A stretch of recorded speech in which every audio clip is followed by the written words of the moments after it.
L'une des choses magiques d'une langue, c'est que nous utilisons un nombre fini d'éléments pour former des combinaisons infinies de phrases. Par exemple, je suis à peu près sûr que la phrase que je vais dire tout à l'heure n'a jamais été écrite par quelqu'un, alors que tous les mots de la phrase existent de façon indépendante. Grandir, explorer sa personnalité de façon profonde est tout de même une entreprise de grande portée que l'on peut commencer déjà avec l'apprentissage d'une langue étrangère, par exemple le latin. Je viens de créer une phrase qui n'a probablement jamais été dite par personne.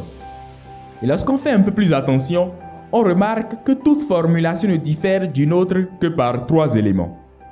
Les nouveaux mots, les nouvelles positions de mots, les nouvelles formes de mots.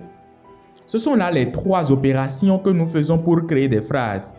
Et nous allons partir de là pour exploiter les inputs, les entrées compréhensibles de phrases que nous aurons, que nous prendrons d'une source qui a déjà été préparée.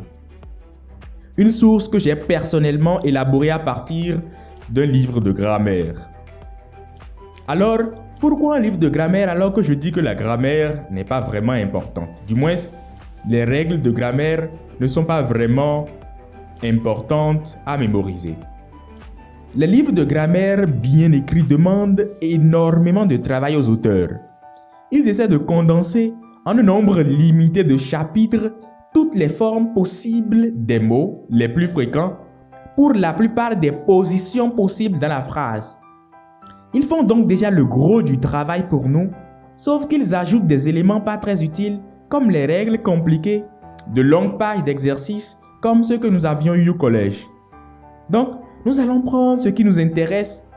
Nous allons scruter chaque phrase déjà bien calibrée pour parcourir toutes les formes et les positions possibles de mots.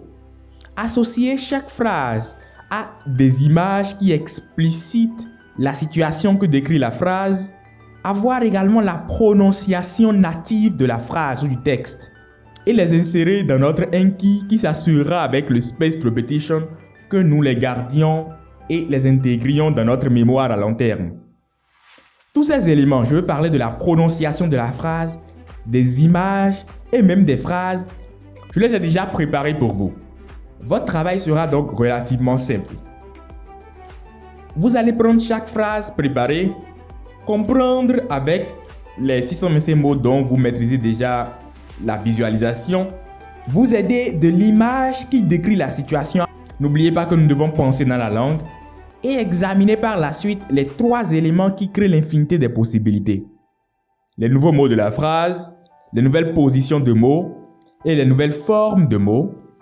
Et mettre toutes ces informations pour chaque phrase, pour chaque forme de mot, pour chaque position de mot, pour chaque nouveau mot dans Anki pour être sûr que le spaced repetition vous fasse intégrer tous ces éléments dans votre mémoire à long terme. Je vous montre concrètement comment faire ça dans la vidéo suivante.